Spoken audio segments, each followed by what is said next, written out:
नमस्कार, एक बार फिर से आप सभी दोस्तों का आपके अपने YouTube चैनल यूएंट वीटीवी पर बहुत बहुत स्वागत है। दोस्तों, आज हो गई है 30 जुलाई, जो फटाफट बड़ी खबरें सामने निकल के आ रही हैं, एक एक करके जानेंगे आगे इसी वीडियो में। लेकिन दोस्तों, अगर आपने अभी तक हमारे YouTube चैनल को सब्सक्राइब नहीं किया है तो लाल कलर के सब्सक्राइब बटन को दबा करके चैनल को सब्सक्राइब करके बेल के आइकन को जरूर दबा दीजिए दोस्तों। और अगर आप लोग भी यही मानते हैं कि केंद्र की मोदी सरकार लगातार हर मोर्चे पर नाकाम साबित हो रही है और लगातार विधायकों की खरीद फरोख्त करके लोकतंत्र की हत्या कर रही है बीजेपी सरकार, तो आप लोग अभी इस वीडियो को लाइक करके अपना समर्थन जरूर दर्ज करवाइएगा। इस बीच दोस्तों, तमाम बेहद बड़ी खबरें आ रही हैं सामने, निकल के जान लेते हैं।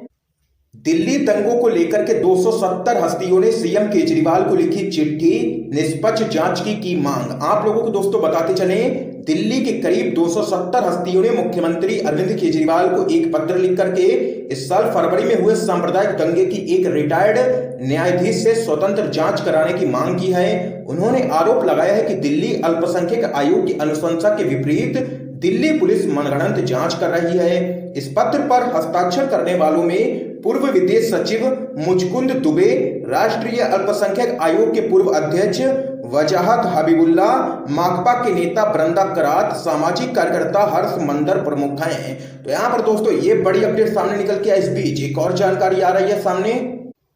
मध्य प्रदेश में बीजेपी के असंतुष्ट हो रहे हैं लगातार लामबंद, शिवराज सरकार पर छाया संकट। आप लोगों को दोस्तों बताते चले, मध्य प्रदेश में बीजेपी के अंदर असंतुष्ट एक बार फिर से लामबंद होने लगे हैं। ऐसे कई नेता एक बैठक भी कर चुके हैं और आगामी अगस्त माह में भी एक और बैठक करने की तैयारी में है। दावा किया जा रहा है कि बैठक उन लोगों की हुई है जो पार्टी के भीतर अपने को उपेक्षित महसूस कर रहे हैं। बीजेपी प्रदेश में कांग्रेस से दल बदलकर आए नेताओं के कारण सत्ता में आई है, जिस कारण उन्हें सत्ता में हिस्सेदारी भी दी गई है। इससे बीजेपी के कई नेता काफी असंतुष्ट हैं। पूर्व सांसद रघुनंदन शर्मा ने भी यह स्वीकार किया है कि कई पूर्व मंत्री, पूर्व विधायक और पूर्व सांसदों की एक बैठक भी हो चुकी है और इस बैठक में उपेक्षा का मुद्दा छाया रहा।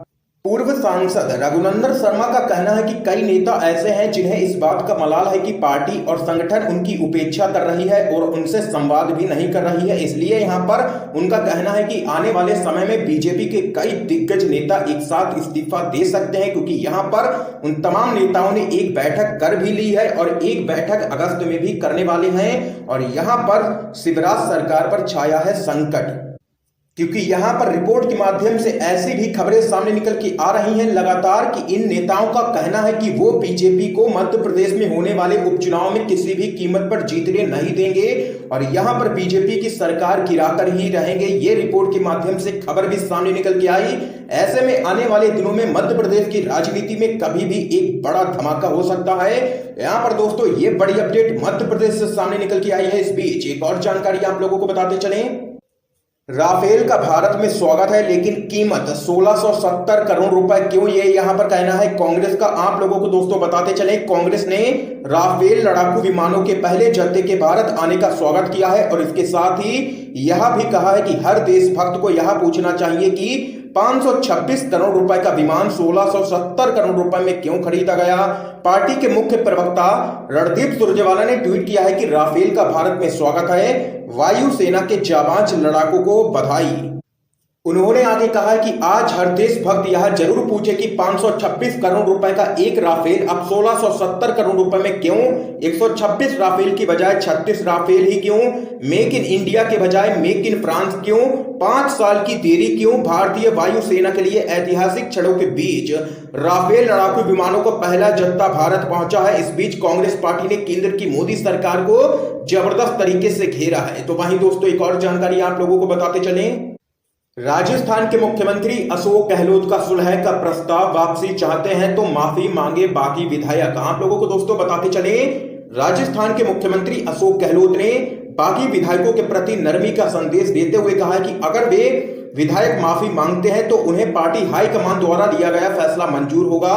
अशोक गहलोत के इस बयान को सीएम की ओर से बागी सचिन पायलट को भेजा गया समझौते का प्रस्ताव माना जा रहा है। अशोक गहलोत ने कहा है कि यदि वे कांग्रेस में फिर से लौटना चाहते हैं तो वे पार्टी आलाकमान से अपने व्यवहार के लिए माफी मांग सकते हैं। इस बीच आप लोगों को आगे बताते चले दोस्तों, राजस्थान में सियासी संकट अभी टला नहीं है। इस बीच राजस्थान कांग्रेस की कमान गोविंद सिंह डोटासरा के हाथ में दे दी गई है। गोविंद सिंह के पदभार ग्रहण के समारोह में अशोक गहलोत ने कहा है कि मैं मुख्यमंत्री हूं और मैं ही मुख्यमंत्री रहूंगा। जिस तरह से केंद्र सरकार के सहयोग से धन बल के प्रयोग से राजस्थान में सरकार को अस्थिर करने की कोशिश की जा रही है, वो जनता के सामने है और जनता देख भी रही है।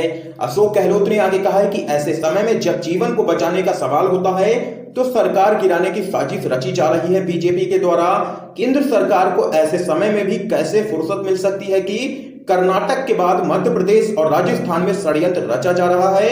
हमारे सभी योद्धा विधायक पिछले 15 दिनों से एक साथ हैं। ये यहाँ पर तमाम बातें कही हैं राजस्थान के मुख्यमंत्री अशोक गहलोत ने और केंद्र की मोदी सरकार को सीधे तौर पर घेरा है। तो वहीं दोस्तों एक और बड़ी अपडेट बताते चले आप लोगों को।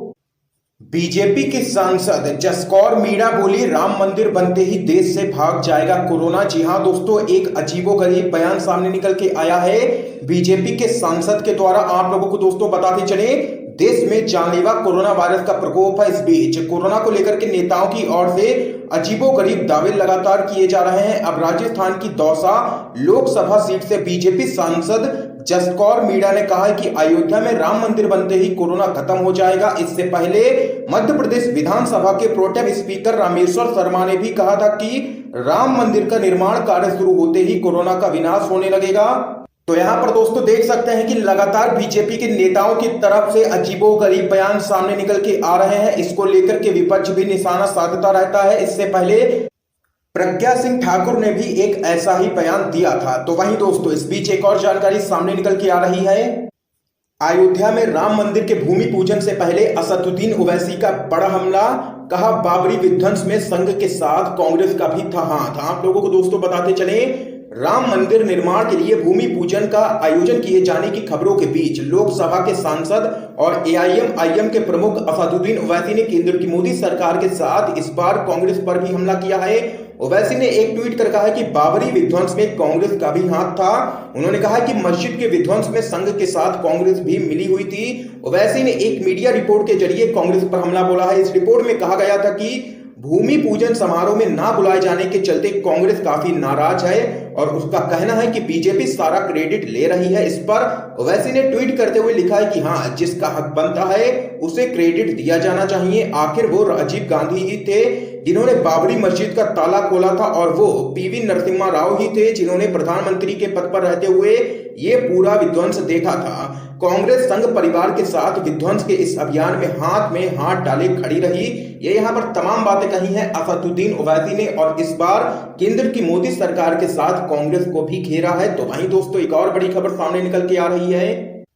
जम्मू कश्मीर में चीनी कंपनी के बिजली मीटर को लेकर के कांग्रेस पार्टी के वरिष्ठ नेता दिग्विजय सिंह ने केंद्र की मोदी सरकार पर खड़े किए हैं कई गंभीर सवाल।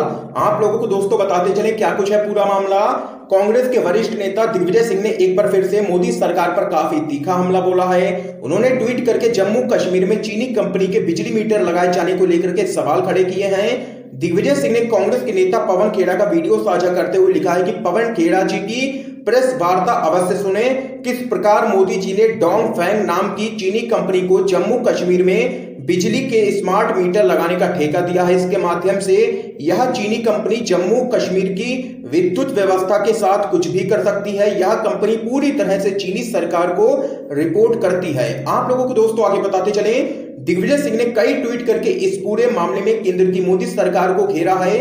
उन्होंने कहा है कि भाजपा के वर्तमान केंद्रीय गृह राज्य मंत्री रेड्डी ने 2017 में इस कंपनी के साथ कोई भी समझौता नहीं करने का कई बार अनुरोध किया था। फिर भी मोदी जी ने इस चीनी कंपनी को जम्मू कश्मीर के संवेदनशील क्षेत्र में स्मार्ट मीटर लगाने का काम सौंप दिया है।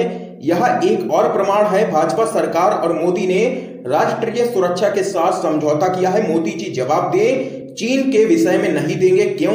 कुछ ना कुछ जरूर कारण है। ये यहाँ पर दिग्विजय सिंह ने जोरदार हमला बोला है केंद्र की मोदी सरकार पर और पूरी तरीके से घेरा है। तो वहीं दोस्तों एक और बड़ी अपडेट सामने निकल के आ रही है। अनलॉक 3 के लिए दिशा निर्देश हुए जारी, रात्रि कर्फ्यू हटा, मेट्रो और स्कूल फिलहाल बंद रहेंगे। आप लोगों को दोस्तों बताते चले, अनलॉक के तीसरे चरण में रात्रि कर्फ्यू के हटाने की अनुमति दे दी गई है। तो वहीं metro, cinema hall, swimming pool, मनोरंजन पार्क को अनुमति नहीं दी गई है अनलॉक के तीसरे चरण में। तो वहीं योग संस्थान और जिम को 5 अगस्त से खुलने की अनुमति मिली है और स्कूल, कॉलेज और कोचिंग संस्थान 31 अगस्त तक बंद रहेंगे फिलहाल। तो वहीं 31 जुलाई को समाप्त हो रही अनलॉक के दूसरे चरण की अवधि। तो वहीं इस बीच आप लोगों को आगे दोस्तों बताते चले, अनलॉक के तीसरे चरण में स्वतंत्रता दिवस के कार्यक्रमों के आयोजन को सोशल डिस्टेंसिंग और अन्य स्वास्थ्य मानकों का पालन करने के निर्देश के साथ अनुमति रहेगी। इस दौरान मास्क पहनने जैसे नियमों के साथ साथ केंद्रीय गृह मंत्रालय द्वारा जारी स्वास्थ्य संबंधी दिशा निर्देशों का पालन करना अनिवार्य होगा। ये यहाँ पर दोस्तों देख सकते हैं कि अनलॉक 3 के लिए दिशा निर्देश हुए हैं जारी। रात्रि कर्फ्यू हटा दिया गया है, मेट्रो और स्कूल फिलहाल बंद रहेंगे। तो यहाँ पर दोस्तों आज की ये तमाम बेहद बड़ी खबरें सामने निकल के आई जो हमने आप लोगों तक दोस्तों पहुंचाई हैं। वीडियो पसंद आया हो तो इस वीडियो को लाइक करके ज्यादा से ज्यादा शेयर कीजिएगा, अपने सभी दोस्तों तक इन खबरों को जरूर पहुंचाइएगा और चैनल को सब्सक्राइब करके बेल के आइकन को जरूर दबा दीजिए। दोस्तों आप सभी का बहुत बहुत धन्यवाद।